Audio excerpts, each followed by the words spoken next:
In this question, what we have to do, we have to count square sum triplets.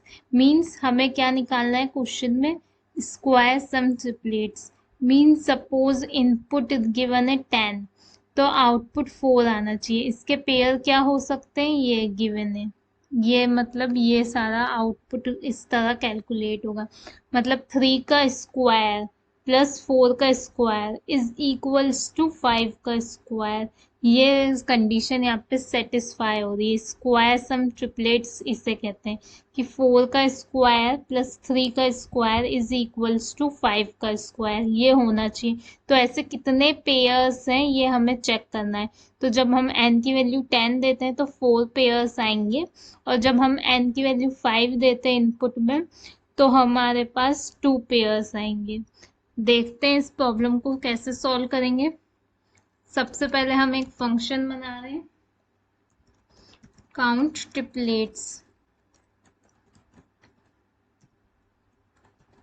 अब हमें count करना है तो हम एक काउंट वेरिएबल बनाएंगे जिसकी इनिशियल वैल्यू 0 होगी.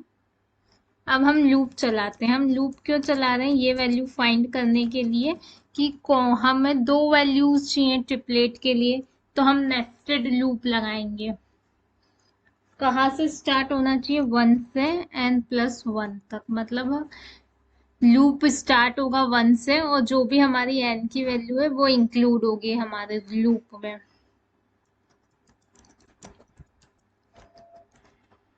ये वाला लूप हम कहाँ से कहाँ तक चला रहे हैं, i+1 से लेके n+1 तक. हम i+1 से क्यों स्टार्ट कर रहे हैं, ताकि हमारे पास जो भी i की वैल्यू सपोज 1 है तो j की वैल्यू कहाँ से स्टार्ट होगी, 2 से. हमने ये 2 लूप इसलिए लगाए हैं टू चेक, हम 2 पेयर को चेक करने के लिए हमें जैसे 3 और 4 की वैल्यू तो चाहिए ना.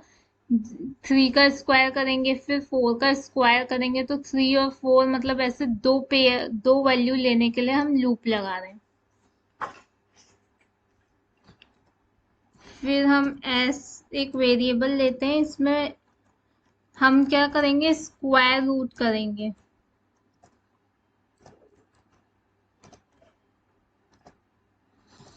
सपोज 2 वैल्यूज हैं, i में वैल्यू आई 3 और j में वैल्यू आई 4. तो हम इन दोनों को स्क्वायर करेंगे और उसे सम करेंगे. 3 का स्क्वायर 9 प्लस 4 का स्क्वायर 16, 25 हुआ. तो s में क्या स्टोर हो जाएगा, square root of 25 that is 5. तो हमें इस तरफ 5 मिल जाएगा.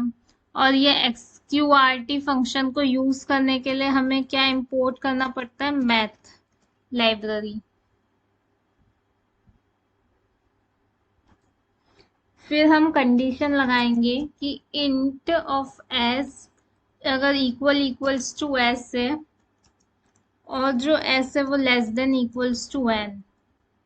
मतलब जैसे हमारा 5 है, सपोज s में 5 आया तो 5 के इक्वल होना चाहिए या उससे छोटा होना चाहिए. और जो इंट आएगी, हो सकता है हमारे पास ऐसी वैल्यूज भी आ जाए जो परफेक्ट स्क्वायर नंबर नहीं हो, तो हम उसे इंट में कन्वर्ट करके देखेंगे कि वो s के इक्वल है क्या. ये कंडीशन सेटिस्फाई होनी चाहिए.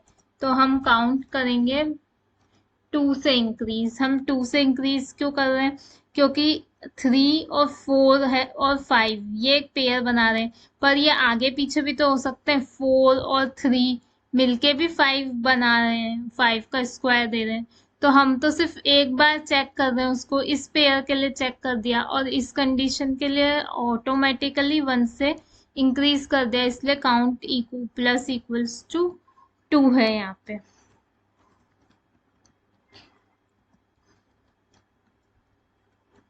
Now let's run it.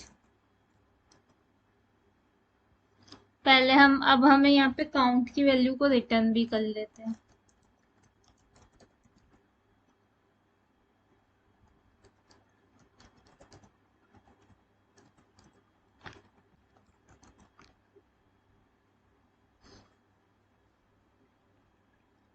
हमें आउटपुट में यहाँ 2 मिल चुका है. अगर हम n की वैल्यू 10 देते तो हमें आउटपुट में 4 मिलना चाहिए.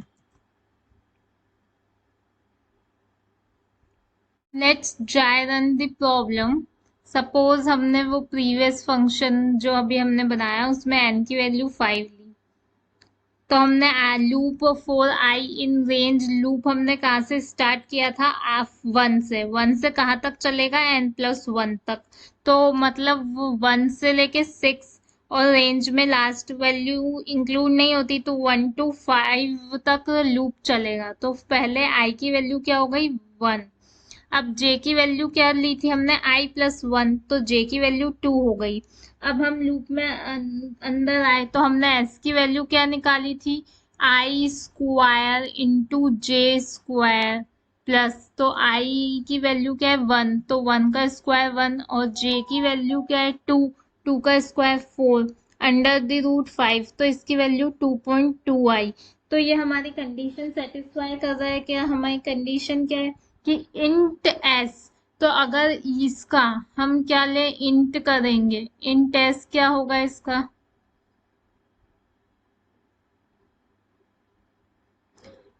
2.2 एक फ्लोट वैल्यू, इसकी इंट s निकालेंगे तो वो 2 आएगी। तो जो इंट s है मतलब 2 की वैल्यू इक्वल इक्वल 2.2 है क्या, नहीं है। तो हम इस कंडीशन सेटिस्फाई नहीं हो रही। तो अब सिंपली j की वैल्यू इंक्रीज होगी, अब j की वैल्यू 3 हुई।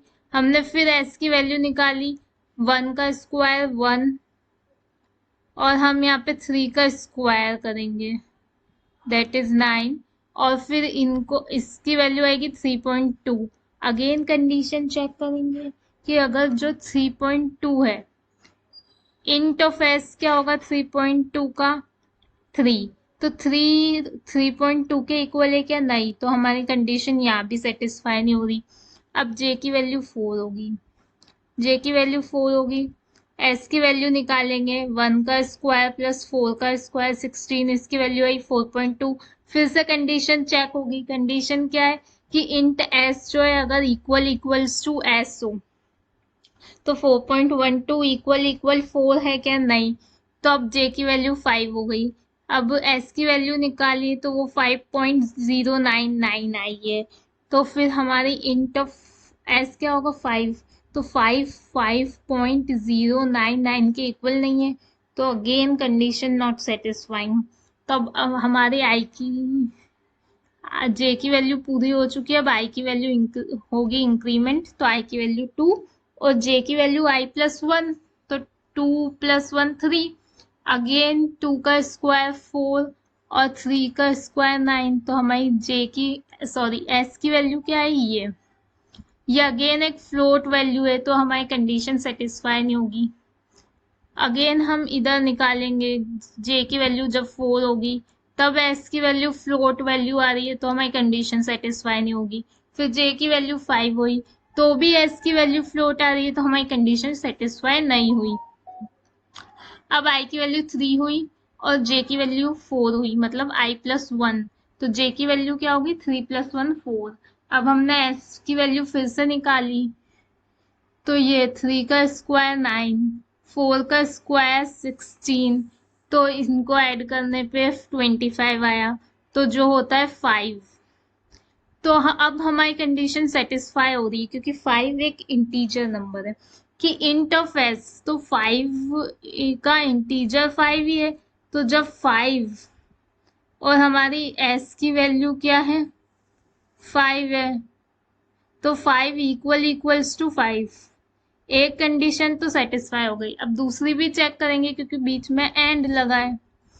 तो जो 5 है वो लेस देन इक्वल्स टू, हमारी n की वैल्यू क्या थी 5, तो 5 के इक्वल्स तो है, तो यहाँ कंडीशन करेक्ट हो गई। तो हमारी काउंट की वैल्यू 2 हो गई। पहले काउंट की वैल्यू 0 थी, अब काउंट की वैल्यू 2 हो चुकी है। अब आगे चलते हैं। अब i की वैल्यू 3, j की वैल्यू 5, अगेन s की वैल्यू क्या है फ्लोट, i की वैल्यू 4 और j की वैल्यू 5, s की वैल्यू अगेन फ्लोट। तो हमें अब कुछ भी इंटीजर नहीं मिला, सिर्फ यहाँ पे इंटीजर वैल्यू मिली थी जब काउंट की वैल्यू 2 हो गई।